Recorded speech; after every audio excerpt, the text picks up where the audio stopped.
speak and ask more questions or spell. They can request bonus time, one time only. The definition. A lapacoid means like a fox, vulpine. A lapacoid. Oh my God. I've never seen this happen. The poor gentleman, the young man apparently has fainted.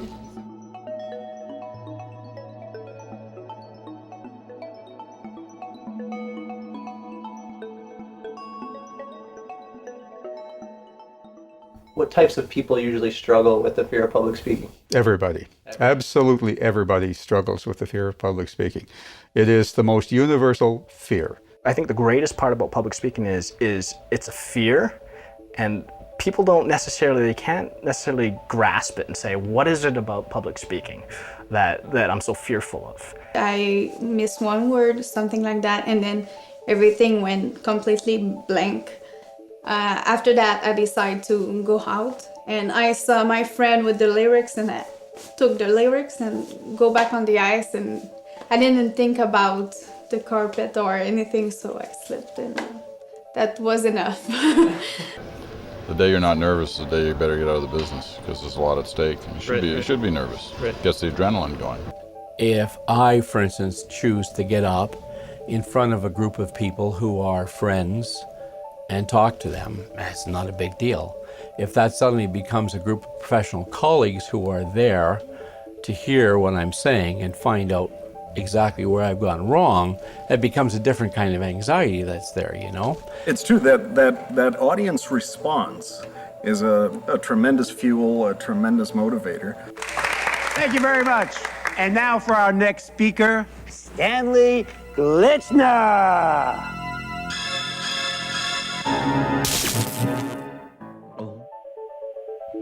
I gotta use a stand, because I don't know how you guys do this, but I get the shakes a bit. There we go. My name's Luke King. The reason why I'm doing this documentary is because I'm scared as everybody else up here. From some research, I found out that public speaking is North Americans' #1 fear. It's happening again. My pulse races, my palms begin to sweat. I try to speak, but the words choke in my throat. If someone told you that you had to deliver a speech in front of 100 people, how would you react?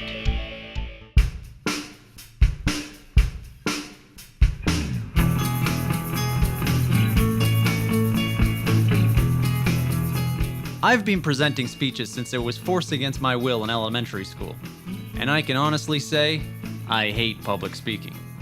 Now that I think of it, the last decent speech I delivered was in grade 6, on my nymphomaniac dog, Bogey. Since then, my career as a stage performer has been quite limited. Now, I'm 27 years old, still perplexed about the power of public speaking has over me and so many other people. All I know is that somewhere along the way, that fear has caused me to lose my voice. I guess there's only one thing left I can do. I'm gonna go rent a 29-foot RV, drive to Ontario, and find a cure to this problem. Because as it turns out, a small portion of our society has mastered the art of public speaking. Every year, over 10,000 kids from across the province of Ontario participate in one of Canada's largest public speaking competitions.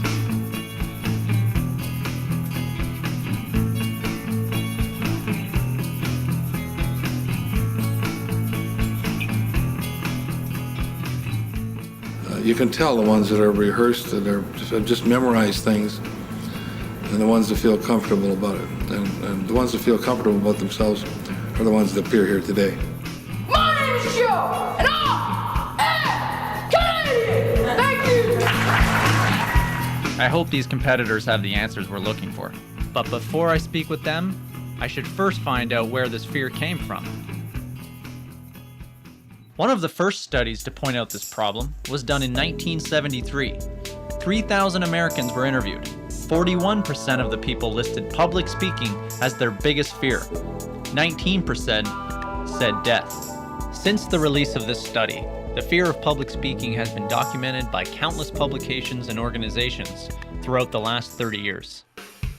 Excuse me, can I ask you a question on camera? What's your number one fear?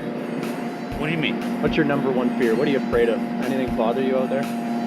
For me? Yeah. Nothing at all. Nothing? Nothing at all. What do you think the number one fear is for the majority of people? What are we afraid of? I don't know, because I never afraid nothing. No? Nothing. No? Not even a lion. Bring me a lion, I fight him. Yeah? I swear to God. Yeah?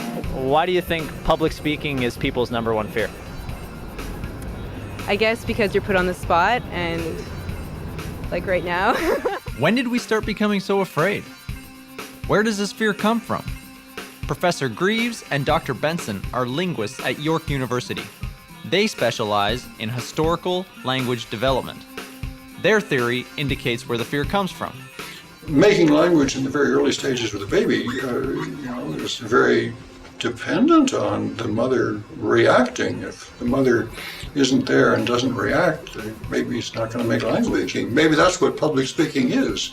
Maybe it's, could be defined as speaking where you don't have the, the full, immediate, close, personal, one-on-one kind of relationship with the audience that that your own personal language evolved in.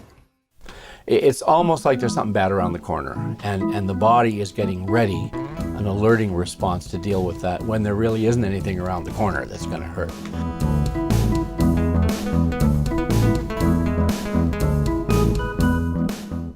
How it manifests itself: dry throat, hands shaking, shortness of breath, knees shaking, dry mouth, butterflies in the stomach, chest palpitations, dilated pupils. Those are the classic symptoms of the fear of public speaking.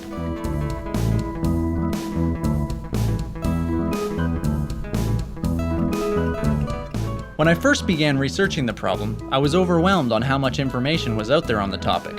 If you type public speaking in any search engine on the internet, you get pages and pages of self-help books and DVDs on overcoming the fear. All the education in the world won't help you get ahead in life if you can't express your ideas effectively. Every day, competition for advancement gets tougher and tougher. They are all quite similar, but they all seem to treat the problem differently. Some encourage the fear, saying the fear gives you an edge. And others think you need to suppress the fear in order to overcome it. Stay calm, go over what you're presenting, a couple of shots of vodka, and you're good to go. It's a deep breathing first, calm yourself down, center yourself and all that sort of junk. And then was the old cliche, or the old one about imagining your audience, someone sitting in your audience as they're sitting there with no clothes on. Right. There's the picturing everyone naked thing. Imagine that everyone in the audience is in their underwear. But I've heard you're supposed to picture the audience naked, so maybe you could give that a try. I think everybody has that fear at some point that tonight is the night. The mask comes off. Yes, finally the gig is the jig's up. Jig's up. Yeah, this is going to be the night when people are finally going to realize that you're not funny, that you don't have any talent, and it's going to be a disaster. Yeah. I mean, I've known of performers who actually they'll be putting on makeup. They will have to run to a bathroom somewhere and be sick.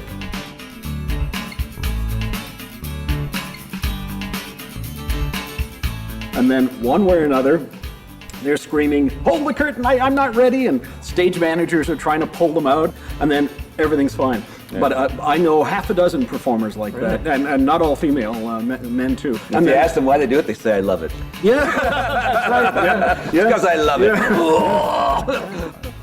The first time I anchored the National was about 24 years ago. It was on a Saturday night. Okay. And I was sweating. I was like really nervous, and I could feel my heart pounding. I was sure that if somebody was watching, they'd have seen my jacket going like this. Right? As humans in this world, speaking has been what separated us from the rest of the species. Language has shaped our society and culture.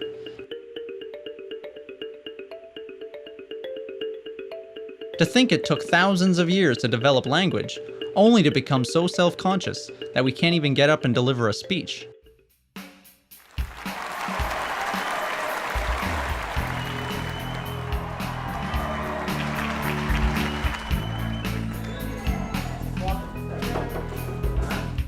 It doesn't matter how old you are, where you're from, where you work, How rich or poor you are, you're going to have to do some form of public speaking in your lifetime. It can be either the most uncomfortable experience or a wonderful thrill.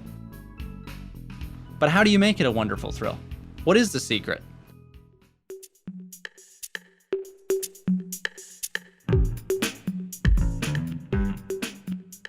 Maybe some of these competitors can shed some light on this problem.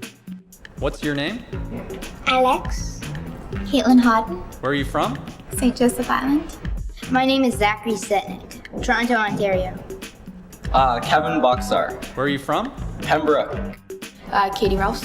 My topic used to be United We Stand with Optimism, but I changed it to Canada's role in world peace. My name is Robert Carneva. My speech topic is on the RMS Lusitania. Where are you from? Timmins. How old are you? 6.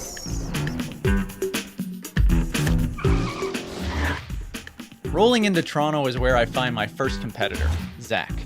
Like me, public speaking is not an activity that helps him relax.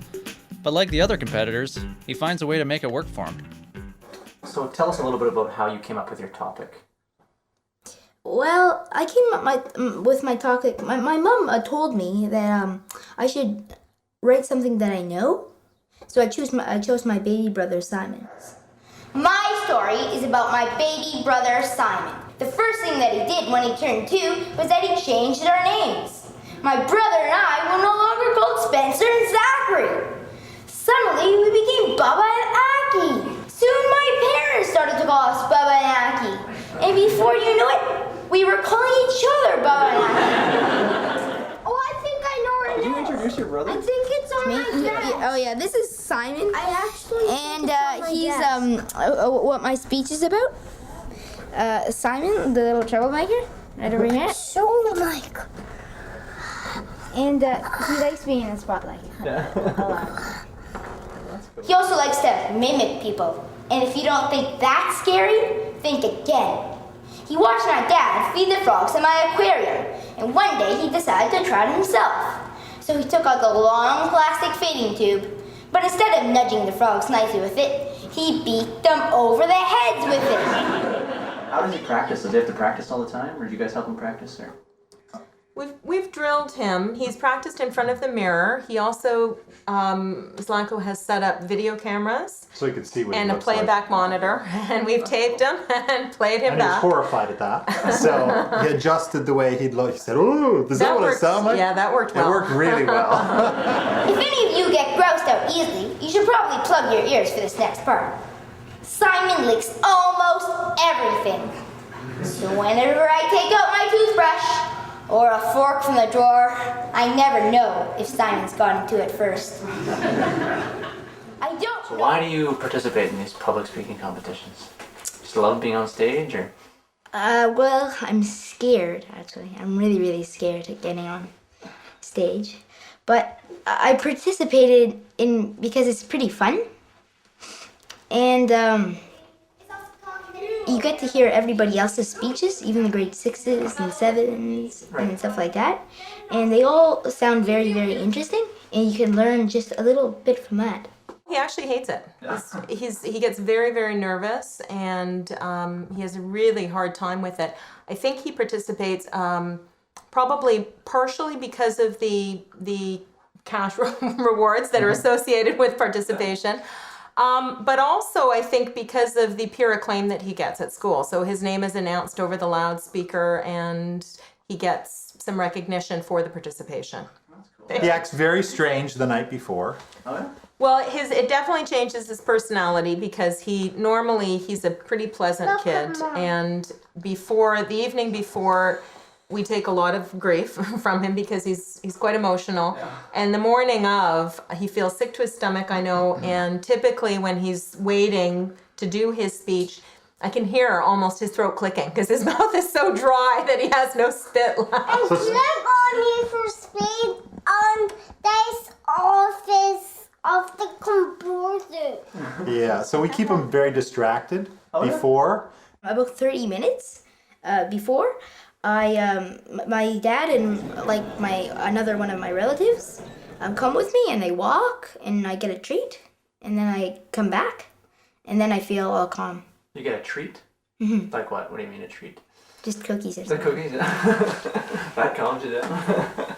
That's cool. But he does do a lot of hyperventilating when he's sitting there. It's just out and out nerves. I think we tell him it's 3.5 minutes and then it's over. Yeah. So we just keep, it's no big deal. You just get up there after the 3.5 minutes, it's over. Everything's done. What would it mean to you if you win this competition? It would mean a lot to me. Yeah? Yeah. Because I got up there, I did my best, and that's all that really counts. Yeah, cool. That's a good way to live. The day after this last speech, he actually said he comes stomping downstairs in the morning when he's typically in a very, very good mood. He comes stomping downstairs and he says, "I think I've earned the right to do nothing today. Don't you agree?" We said, "Yep, do nothing." Go ahead.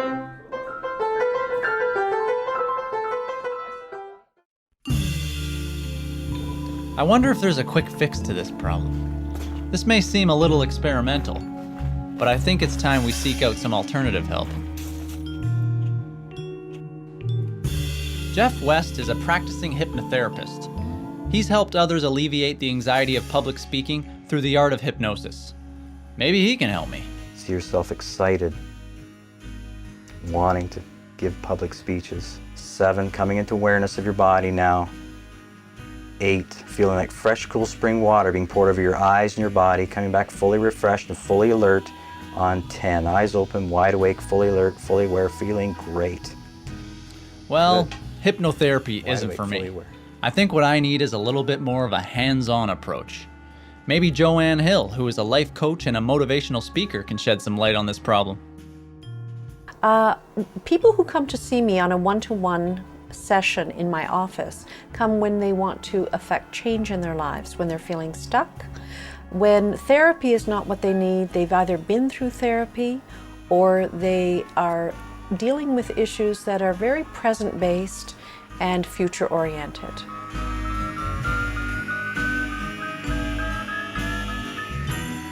Okay, that didn't seem to work. Maybe it's time we try something a little bit more conventional. Cal is a resident of Vancouver who owns his own public speaking training institute called Talk to the Top. Cal teaches adults of all ages on how to overcome the fear of public speaking.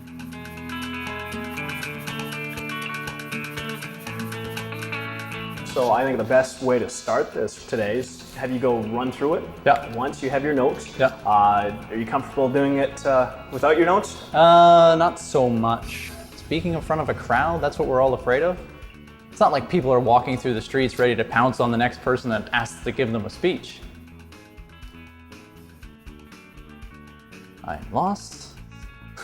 I guess the best thing to deal with this is, I don't know. Shit. I'm all over the place. Some of the, while doing this film, it's been a tool for some of the history's greatest speakers. That didn't go so well. The introductory lesson didn't go so well. Cal tried something a little bit more drastic. I like to throw people in right into the fire, and I have this saying, and it's a school of thought that you learn to run before you walk. And a good way of doing that is you want to get out there, you want to put somebody right in a situation where they're going to confront so many of those fears. And a big part of public speaking is the fear, right? Again, the fear of being judged, the fear of speaking your mind in front of an audience, whoever it is. It's something that I really concentrate on, something that's very important is just going out there and actually doing it. And a good way of doing that is having you on the street where you have people coming and talking to you, hitting you, and you're still trying to deliver your message at the same time. And I think that's the greatest thing about public speaking is you'll get up there, you'll have that fear, you'll overcome it because you have to, because every single person has to speak at one time in their life in front of an audience. It'll be tough. Next time you'll do it again, you'll get a bit better at it, and then you'll do it again, and you'll get even a bit better at it, and then finally you're gonna love doing it, and you're gonna go out there, and it's gonna become a passion for you.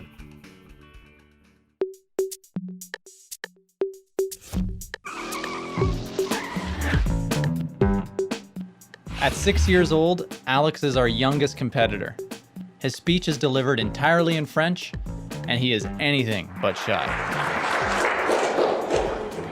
Bonjour, chers juges, concurrents, parents et amis. raconter l'histoire de la grosse patate, écrit par Audrey Davis. How did you come up with the idea of the giant potato? J'ai eu cette idée-là parce que pour mon grand-papa, des souvenirs quand il était à sa ferme. C'est quoi les autres choses que tu aimes faire? J'aime aussi faire du hockey. Hockey. Lire, écrire, Reading, jouer au train quand j'ai fait une ride. Trains, yeah. Il est temps de l'arracher, dit enfin le fermier.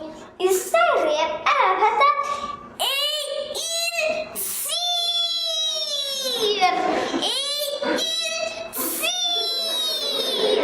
Mais la grosse patate reste bien enfoncée. What's the other things you do? You do the squeak, squeak, squeak, and then... Don't you go, or when you pull the potato?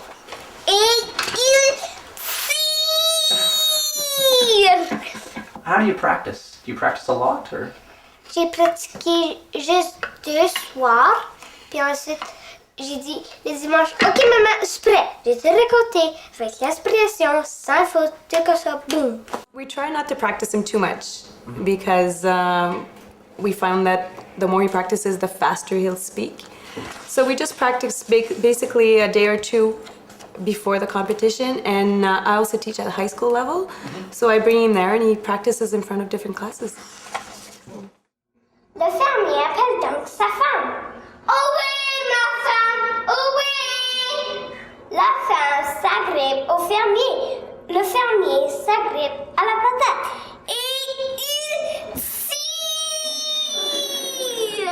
Do you enjoy doing public speaking? Oui, Oui, yeah. j'aime ça. Parce que là, avant, j'étais bien gênée. Maintenant, je suis presque plus.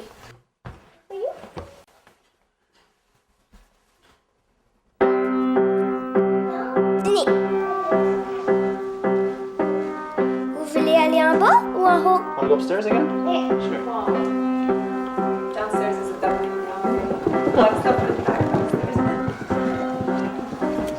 Run that fast.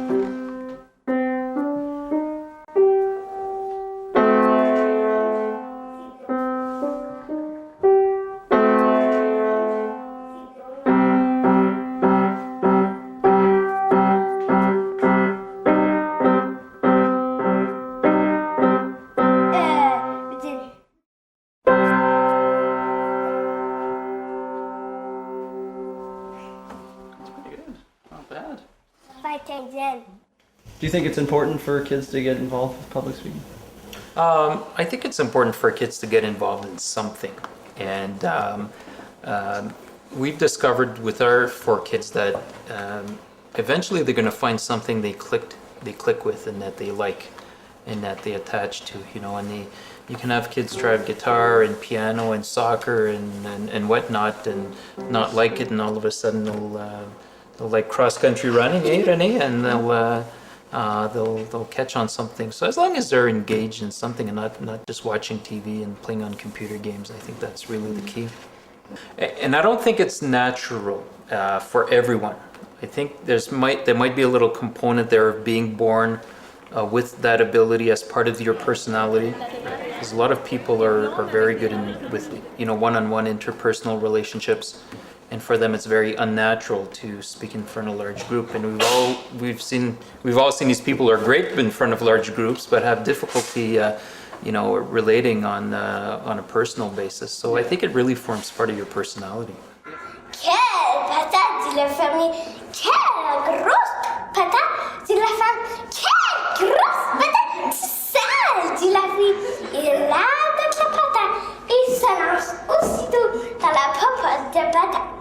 La senteur de la grosse patate évite tout le village. Avec des fourchettes, des bols, du beurre et sel, font la queue pour savourer la grosse patate. Et quel festin! Toute la journée, on mange et on mange. On finit par finir la patate quand que je finis par finir mon histoire. Merci! During my travels, I managed to do a little research on our Canadian Prime Ministers. Dr. Aron is an expert in Canadian politics and political leaders. She explains the evolution of the public speaking platform and how Canadian Prime Ministers have had to adapt new techniques when addressing their audience. Sir John A. was known as a very good debater, sometimes supplementing his points with his fists. So he was ready to come to the throat of his adversary. But his speeches were not that great as compared to Laurier's speeches, who were very literary, beautifully fluent. Alexander Mackenzie, who was by trade a stonemason, our only working class prime minister, and was a self-taught person, well-read and self-taught, was a good debater, according to Laurier, going straight to his opponent's weakest point with unnerving keenness, I quote. But he was not particularly a good speaker. He was sort of nervous too about his ability to deliver a very flowery speech, as it was the fashion at the time, because of the fact that he had not studied, he had not finished even high school, what was considered high school. Certainly, Laurier, MacDonald were tall men with a good voice, and at the time when you didn't have any loudspeakers, these type of speakers were tall enough to be recognized. Richard Bennett used the radio to go over the head of his party and over the head of Parliament to announce his New Deal. He inaugurated this form of public speaking, speaking directly to the electorate, directly to the public, to all the people who had a radio. Television now is also a media that some prime ministers can use to address the electorate in a direct fashion, going over the head of Parliament. And one who did that to announce the change was Trudeau. More and more prime ministers have to be ready to utter short sentences which can make clips for the news media particularly, and that's another skill, and they are coached into that. They prepare themselves. Instead of making long flowery speeches, now they're remembered for just a few words. At any cost? At any cost? How far would you go with that? How far would you extend that? Just watch me. Talking about Kim Campbell, she says that it is sometimes difficult to narrow down a very difficult topic in a few words. And in her campaign in 1993, she was asked about social policy reforms, and she said, well, she thought it's not the time during a campaign, a political campaign, to ask me about this, and she was very much condemned for saying that because she thought, well, how can I explain all these reforms in a few words? So you can be destroyed, your words can be destroyed by advisors of the opponent party. So you have to be careful about what you say.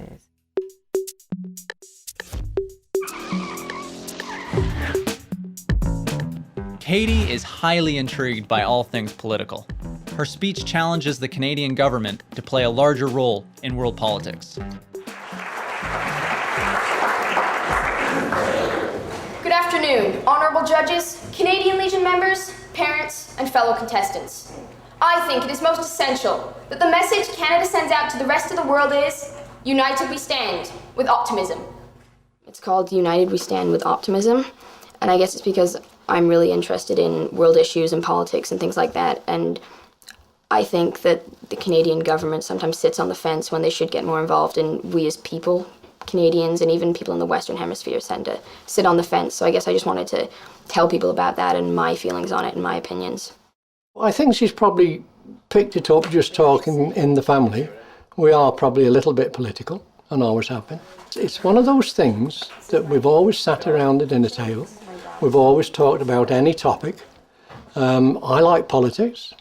I enjoy talking to people one-on-one, I guess, too, in a business competitions. I'm really involved in student council and things like that, so I guess I have a leadership role. Also, I do debating at school, and so a lot of that, you either have improv or you have your topic in advance and you just debate about it. In grade 9, I did the Optimist public speaking competition, and I won that. I won $1,500.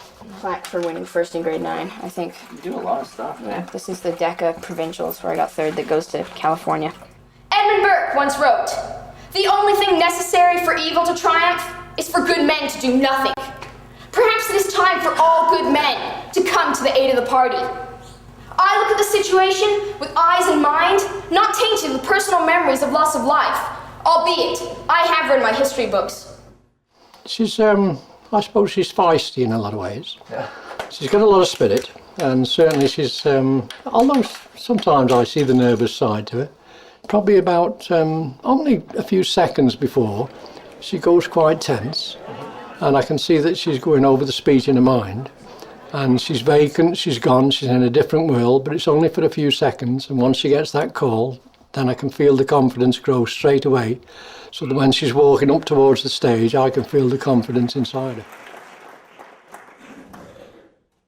She's very quick to pick things up. She's got a good opinion on it and most things. And what I like about her is she's very fast to make an opinion. You know, she seems to evaluate things, make her mind up. And she knows the right and wrong straight away, or feels as though she knows it. And she can make an opinion, and I like it that she sticks to that opinion as well. And she's quite forceful in making that opinion and put it over to other people. If I can quote the book 1984, it states, "War is peace, freedom is slavery, ignorance is strength." I strongly believe that this is the way we live our lives every day. There are constant wars going on, yet we are so accustomed to them that we believe we live in peace. We are enslaved by these ideals, our governments that tell us what to think, what to believe. They show us how war is right, how sending money to Southern Asia to help the tsunami effort can be our goodwill deed of the year. And we are so imprisoned and confined to these views that they've become our customs. So much so, we do not even realize it ourselves. Why do you get involved in public speaking? I guess because I'm a really outgoing person, or I became an outgoing person in grade 8, and so I like to talk, and when I talk, I guess I like people to listen, but I like to make an impact on people, and for other people to hear what I'm saying, and I guess in a public speaking setting, I can do that, and people will listen to me. My feeling is that I think it's just personal drive. I think she likes it, and I think she, once she's got this fire in her belly, she wants to succeed, she wants to be top-notch, whatever she does. What do you want to do when you're done school? I would really ideally like a career in politics, perhaps prime minister, but before that, probably psychology or law or teaching or a profession like that. We are well known throughout the modern world as peacekeepers, but I believe we have a great opportunity to be known as the peacemakers as well. Let us seize the day, because perhaps we really are that simmering superpower, that missing ingredient in the recipe for world peace. I am proud to be Canadian. I have made a commitment to myself to take every opportunity that comes my way to further my education. I will grasp every situation so I can stand up and be counted. We all need to encourage those around us to do the same, so we can all truly say and believe, united we stand with optimism. Thank you.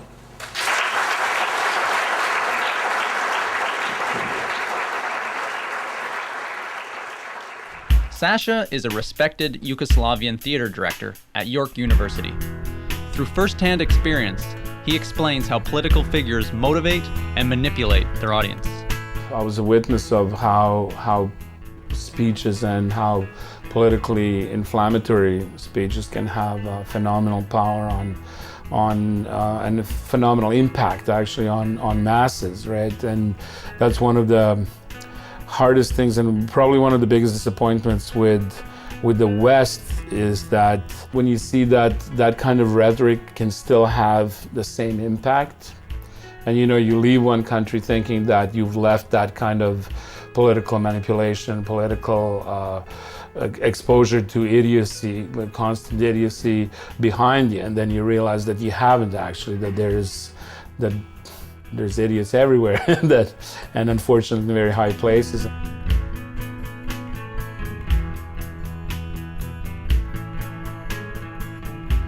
Being in political theater for the past 20 years and trying to sort of battle all kinds of issues of first of communism and then all these other isms and all these controversial issues keep reappearing. And I think that, you know, my country is a great example of where we thought that we were long done with Nazism and fascism and nationalism and chauvinism and all of these things, and all of a sudden they just, like, you know, one good speech or several good speeches and here we are, you know, back in the midst of this horrific turmoil and slaughter and terror and so on, right? There's nothing more that George Bush or any one of these people can say that will infuriate us anymore, because we've already seen the worst. Economy, the grounds for a recession were in place prior to my arrival. That's why when we arrived, the economy was heading into a recession. Somebody who comes in with an intent to manipulate has a much easier job, because they're on the horse, they're just going straight through, right? And the audience, for that, as I said, for that millisecond of attention that they will devote to that subject, are more than happy to surrender their authority to the guy who's stomping with his fist on the table and seems to be knowledgeable about it and seem to be really passionate about it.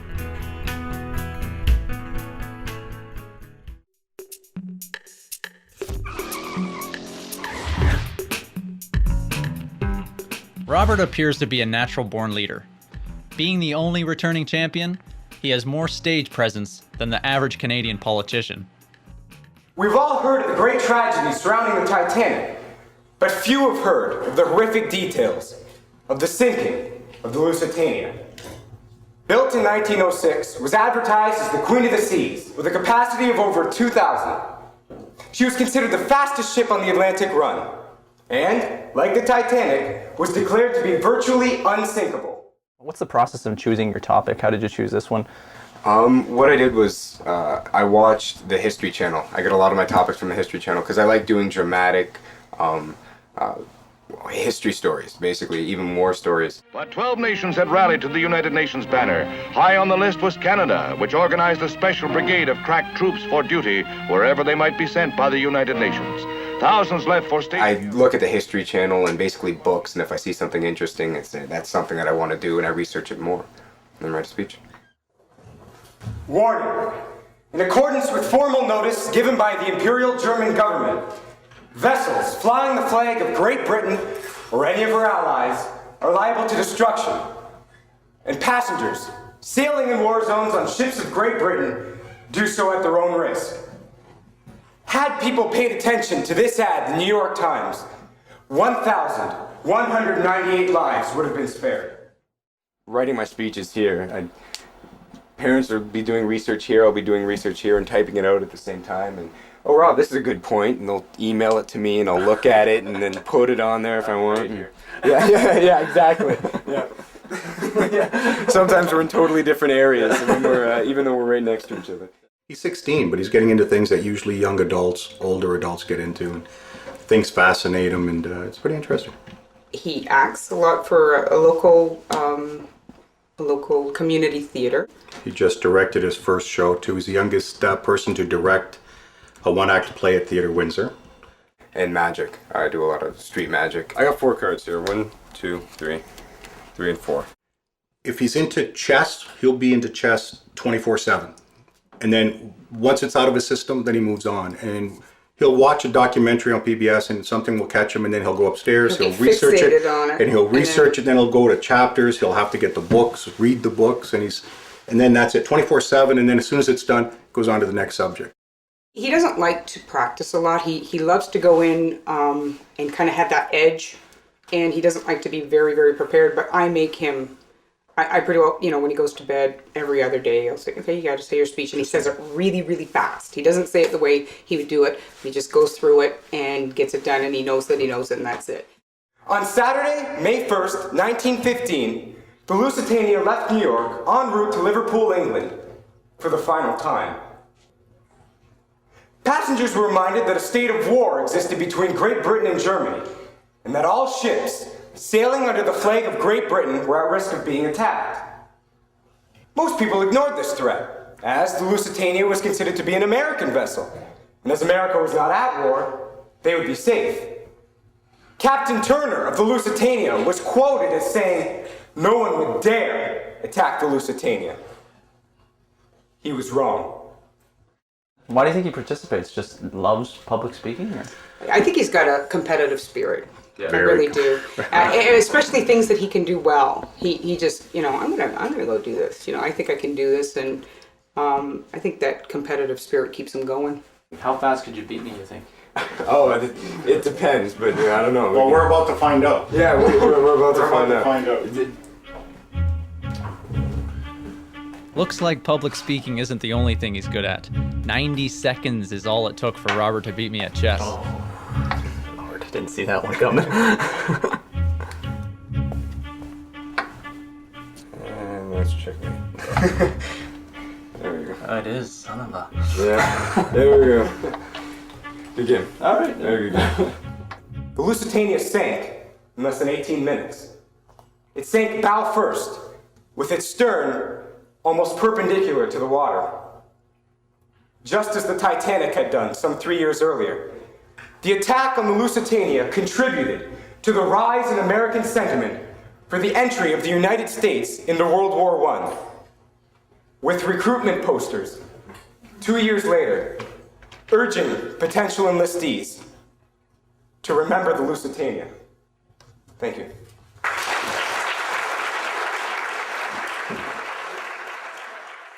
What do you think makes a good public speaker? I think a good leader makes a good public speaker. You have to have confidence, you have to believe in yourself, you have to be good at what you do. So somebody that really has a point that they want to get across, or really has a passion or the drive behind their speech, will make a good public speaker. Here is one speaker that is truly passionate about his message. George Chuvalo was considered a tough guy in the ring, able to absorb punishment like few boxers of his generation. He fought the likes of Joe Frazier, George Foreman, and Muhammad Ali. Outside the ring, however, life dealt Chuvalo several devastating blows. He lost 3 of his sons to drug addiction and his wife to suicide. Despite all this, Chuvalo refused to give up by using his story to educate others on drug addiction. Astonishingly, through public speaking, George Chuvalo continues to fight his new battle today. So when I go around the country speaking about drugs the way I do, that's a whole totally different matter. And it's not about sports, it's about real life. It's about young people making decisions at a very important time in their lives. And I know what I'm talking about because I lived with 3 sons who were addicts. So what I tried to share very graphically in a very detailed way is what happens to one when he's an addict and what happened to my kids. So that's what I draw on, that's what I speak about. So it's like my own personal experience with my sons, and I tried Stephen would have talked to young people about, because they really are the echoes of my son's mind.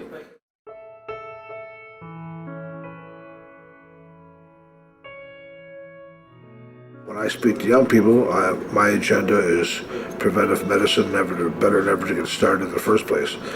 An ounce of prevention is worth a pound of cure in this case. By speaking out, George is able to connect with future generations about drug use. Not only that, he keeps the legacy of his family alive. Brought up on a dairy farm, Caitlin knows the value of hard work. She is strong-willed and full of conviction.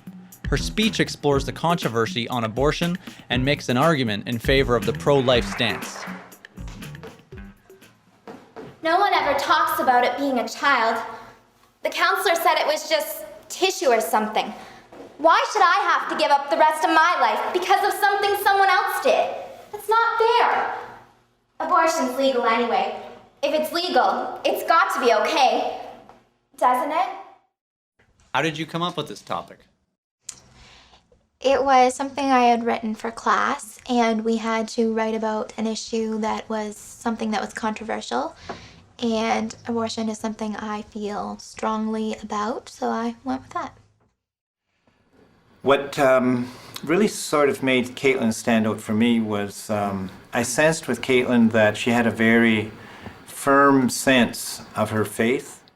I think the fact that she's able to demonstrate a certain conviction that she has, and feel comfortable doing that, and certainly seeing that there is a reaction in her audience.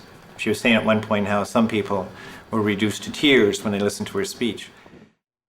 Mary had been to the abortion clinic that morning, hoping to get it over with quickly and put her life back to the way it was before. But Mary never made it that far.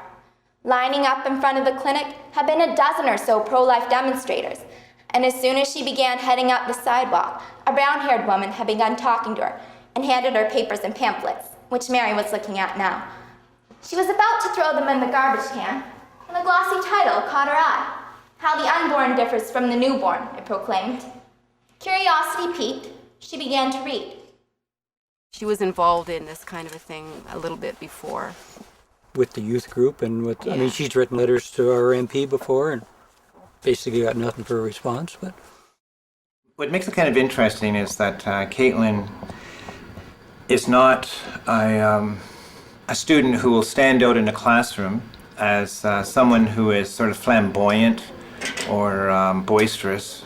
She's fairly quiet, attentive, polite.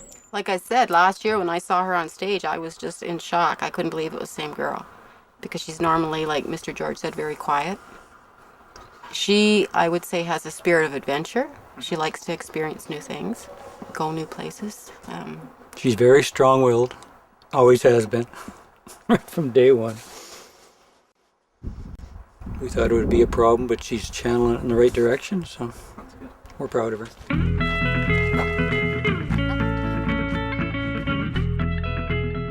Can we go into the barn? I don't know. You want to wear those shoes? It's up to you. Caitlin took me on a little tour and showed me how the simple life gives her more time to concentrate on what she's truly passionate about.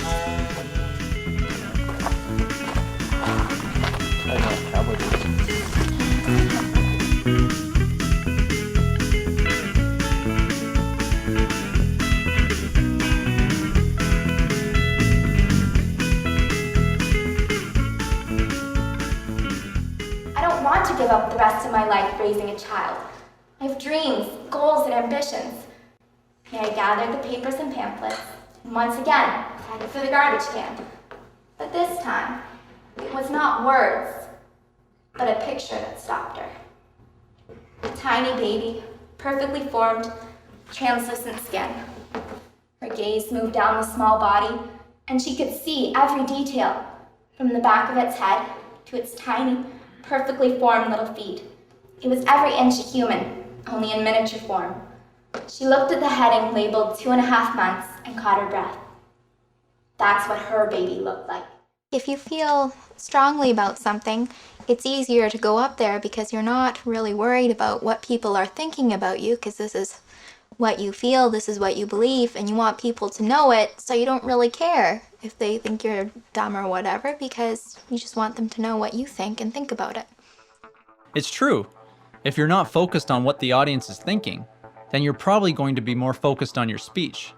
But what do you do when things go wrong? My name is Caroline Marcil. I'm from Trois-Rivières in Quebec, and I'm a nurse. I'm 26 years old, and I'm known for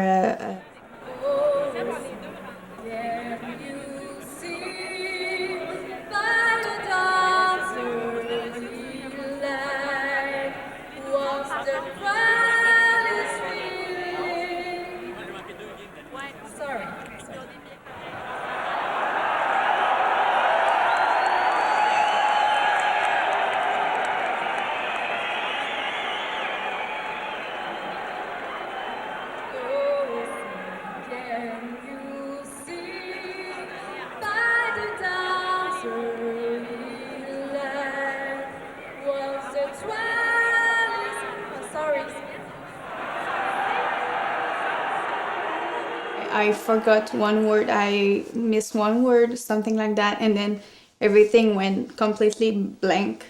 And I stopped. I told me that I was able to do it and I had to begin again.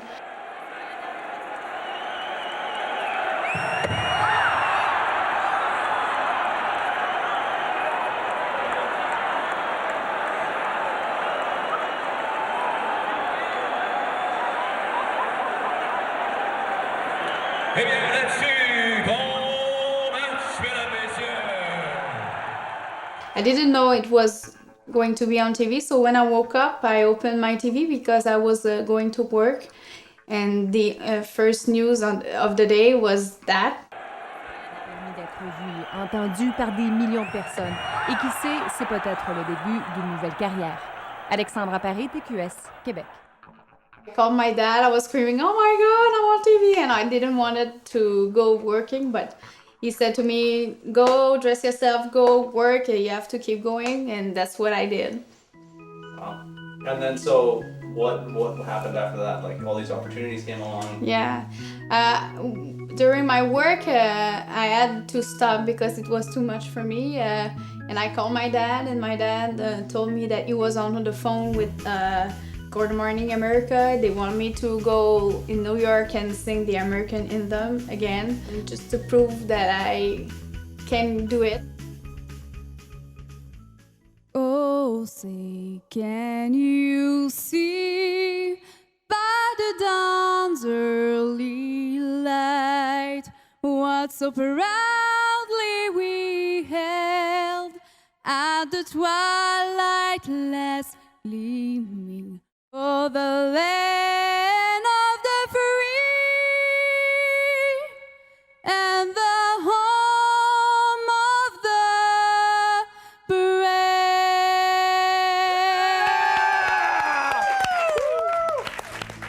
Since there, everything changed for me. Yeah. Yeah. What were some of the other examples of The things shows you went on, or even like? After that thing, I went on Inside Edition, and after I had a call from Jay Leno. He wanted me to sing to him Happy Birthday. So obviously you've done it again. You've since that happened, you've continued to public speak, and how's that gone for you? I think that to go on Good Morning America and sing again the day after helped me to understand that I can still do it, and it's not over for me. I like to do it, and I had to do it to be able to keep doing things like that.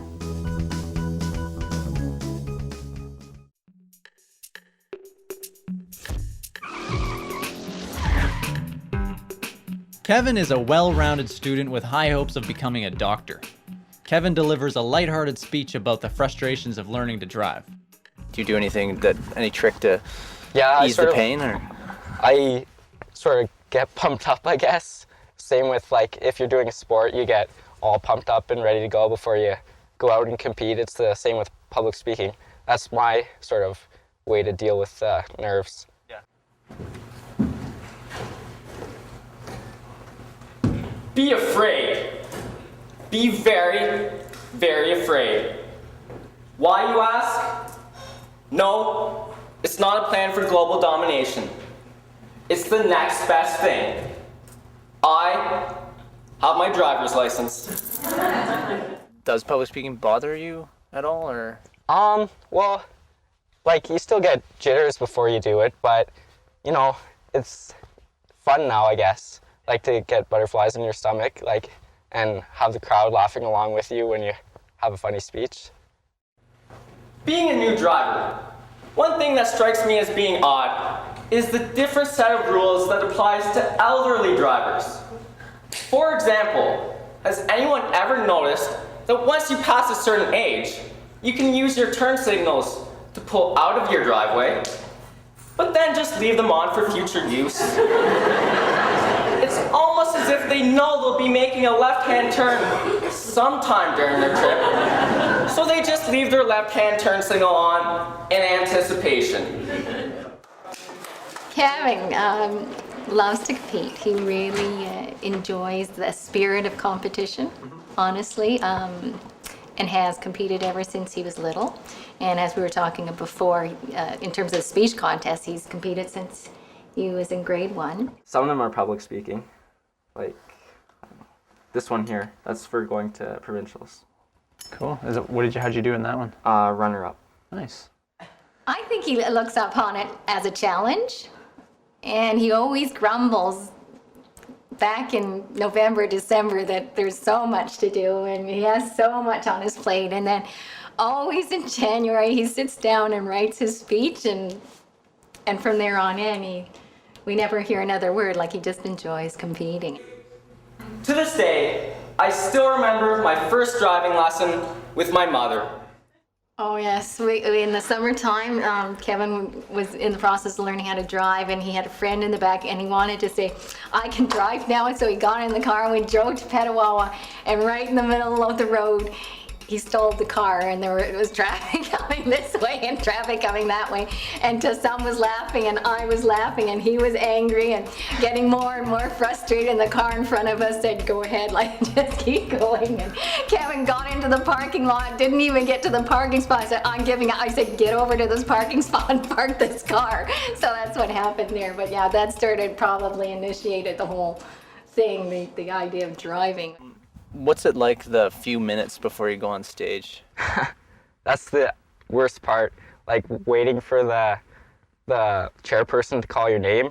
Like, you can hear your heart thumping at that time. Yeah. Rule number 3. Braking should be done as hard and late as possible to ensure that your ABS kicks in, conveniently giving you a relaxing foot massage as the pedal pulsates. How did he get involved? What did you guys kind of? Peter and I were both Toastmasters, and I think you probably saw both of us speaking. And in fact, I think you probably saw me compete once in terms of, they do speech contests too, so. Oh yeah.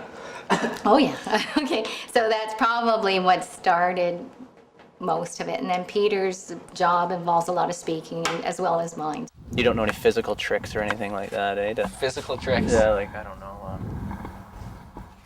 hold on to the podium as hard as you can or something. I don't know.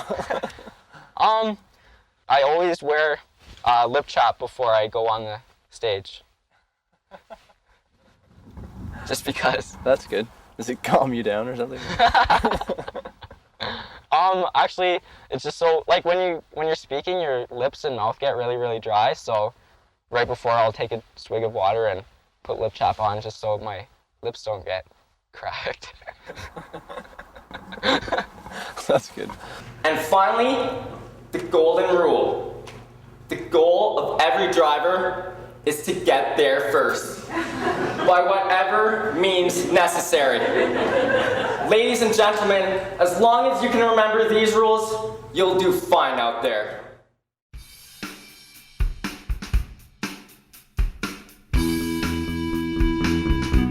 I know what you might be thinking. So I'm fine at giving speeches. Or I'll never have to do it. I'll just hide at the back of the audience for the rest of my life. What happens when you have to go to a wedding? Or you get a promotion and you have to do monthly presentations? To begin tonight with a little joke. This guy, he's a farmer, and he says, hey, hello, sorry. But seriously, folks.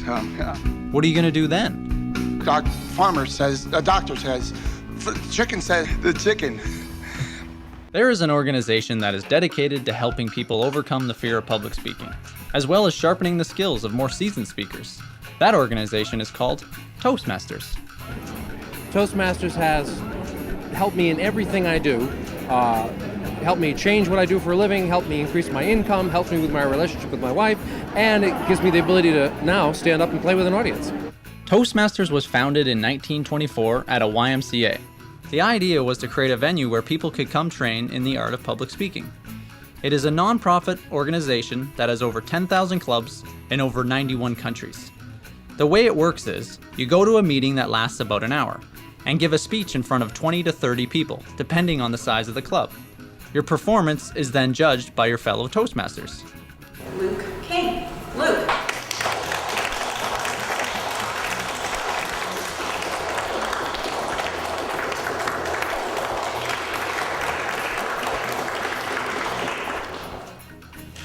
Thank you, Madam Toastmasters, and thank you, everybody here. When I first started researching the idea of public speaking, I had no idea I would have to deliver so many speeches, and it's clear I still have lots to learn. Here are the top tips from Toastmasters. Number 5, relax. Number 4, know the room. Number 3, know your audience. Number 2, practice, practice, practice. And number 1, know your material. Any advice? Anything? You must have anything that can help us out here that will help me overcome my fear of public speaking. Anything, please. About nerves? Yeah. Well, I'll give you one piece of advice that I heard once, and I've mentioned it to a couple of people. They said it actually works. But you basically got to transfer that nervous energy somewhere else, so it doesn't come pouring out of your mouth. Right. Yeah. And they said take your finger and your thumb. Yep. And push your nail into your thumb. Really? You know, I mean, don't rip it in half, but push it in there so you can actually feel some pain, and it takes the nerves. You know, the nervous energy goes to that spot. That would be good advice. Wear underwear. No, don't shit yourself. Because it's really not worth it. It's just a speech. Yes. If you can just memorize exactly what you're going to say, like even standing up in front of class, if you know exactly what you're going to say beforehand, then you won't be nervous because there's nothing to worry about at all. Memorize is key. Memorizing a talk is absolute suicide. It is absolute suicide. Because if your talk is memorized and you forget it, and you might, you're dead.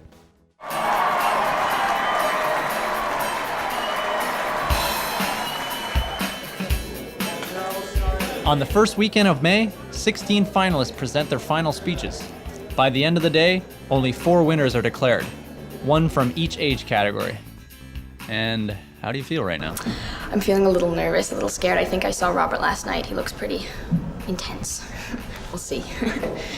Right now, borderline nervous and excitement. So I'm trying to get pumped up before I go on. Yay. Scared. Really nervous.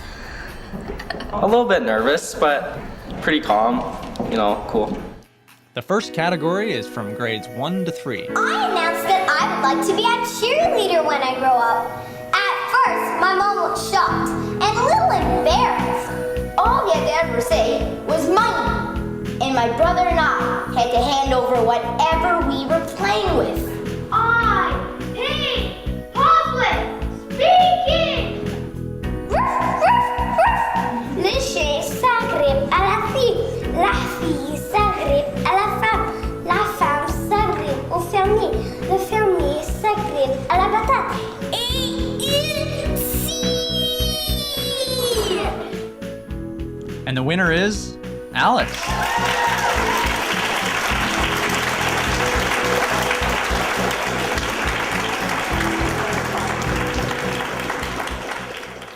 The next category is from grades 4 to 6.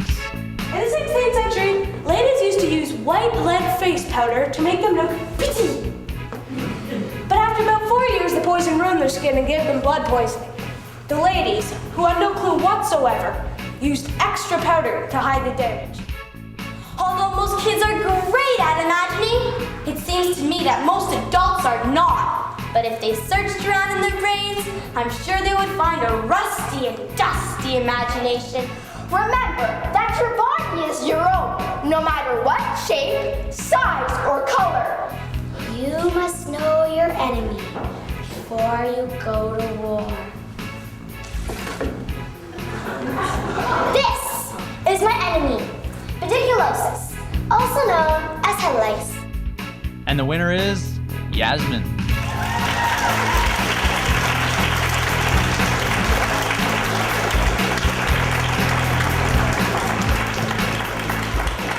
And now grades 7 to 9. Here in Canada, we have chip trucks, which are vendors that sell French fries. Yeah, French fries, not freedom fries. From my limited experience, nothing can mean a variety of things to men and women. When a woman is asked what is bothering her, and she responds, "Oh, nothing," you can be pretty sure that it's just about everything. If, on the other hand, you ask a man the same question, you can be pretty sure that the word is rather self-explanatory. A man of optimism and faith, karma refused to accept not curable without a fight. Without love in our lives, we would feel loneliness, despair, and even hatred. Eventually, these feelings could lead towards disaster, similar to a flame left unattended. And the winner is Alexandra.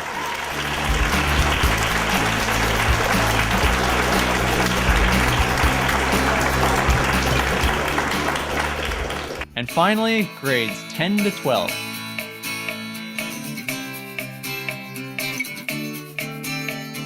At 1:30 p.m., the passengers and crewmen of the Lusitania had just finished their lunch.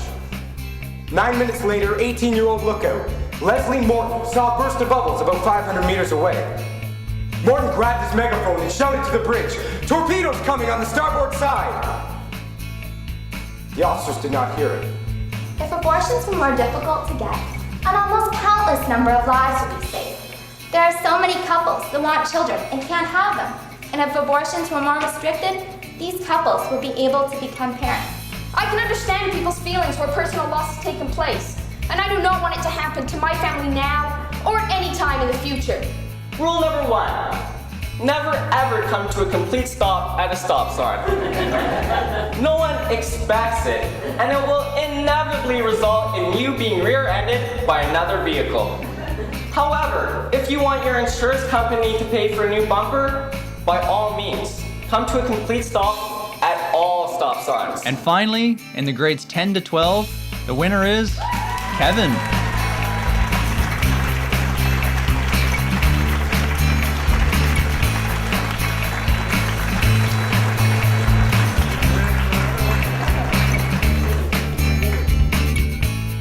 Third time here and first time winner, so I guess third time's the charm.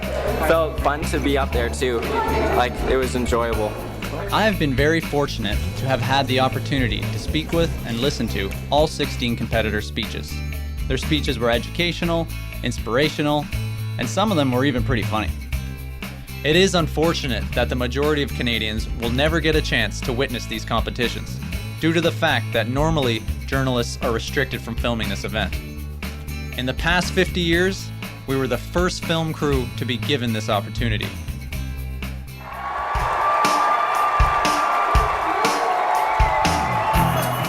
I have a dream that one day on the red hills of Georgia, the sons of former slaves and the sons of former slave owners will they be able to sit down together at the table of brotherhood. I have a dream. And so, my fellow Americans, ask not what your country can do for you, ask what you can do for your country. The day I decided to film a movie on public speaking, I didn't realize it was North Americans' #1 fear. I just knew that it was my #1 fear. Looking back, it seems obvious how much public speaking has shaped the world we live in today. Some of the most recognized people in history have used public speaking as one of their most important and persuasive tools. But it was because of the common person who took a stand to speak out that great change has occurred. Slavery was abolished in America in 1865. India gained its independence from Britain in 1947. The civil rights movement in America became a powerful agent of change in the 1950s, 60s, and 70s. Where would we be if no one ever spoke out? Now that I realize the significance of public speaking, it appears that we may be losing the ability to stand up and use the power of our voices. Censorship, political correctness, and mass media conglomerates have all threatened to eliminate the individual voice. There is no doubt that people will always be afraid to speak out in front of a crowd. But when that fear prevents people from speaking up, the value of free speech will slowly diminish. As for me, speaking in public has never come naturally, but I think I finally found my own way to be heard. We live in a world that continues to change quickly.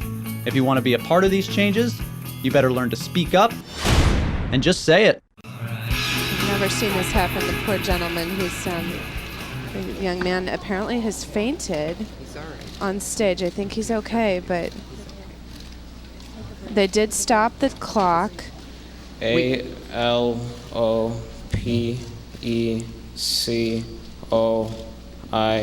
a lock card. That is correct. He seems to be okay, and he spelled the word correctly. That was unbelievable. Just say it once more,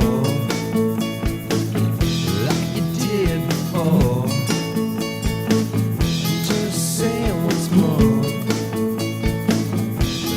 Well, today it's been a weird day.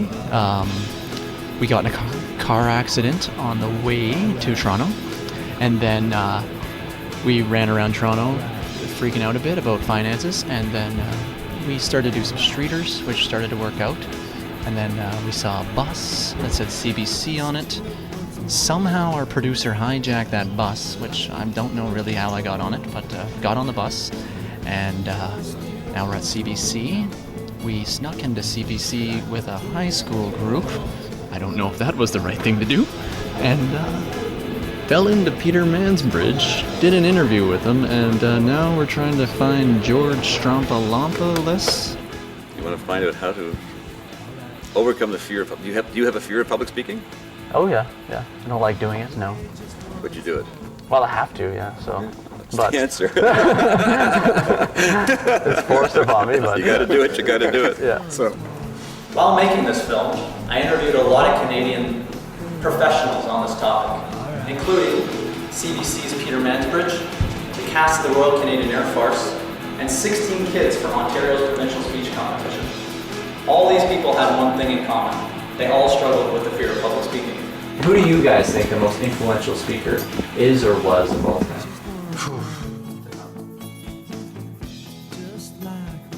We don't know. Bill Clinton.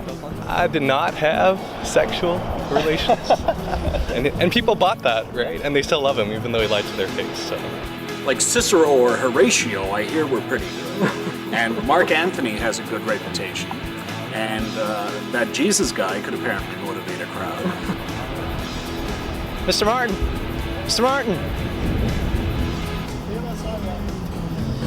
Can I ask you a quick question? Why do you think public speaking is the #1 fear? No. That's all right. Can I ask you a quick question? Why do you think public speaking is the #1 fear?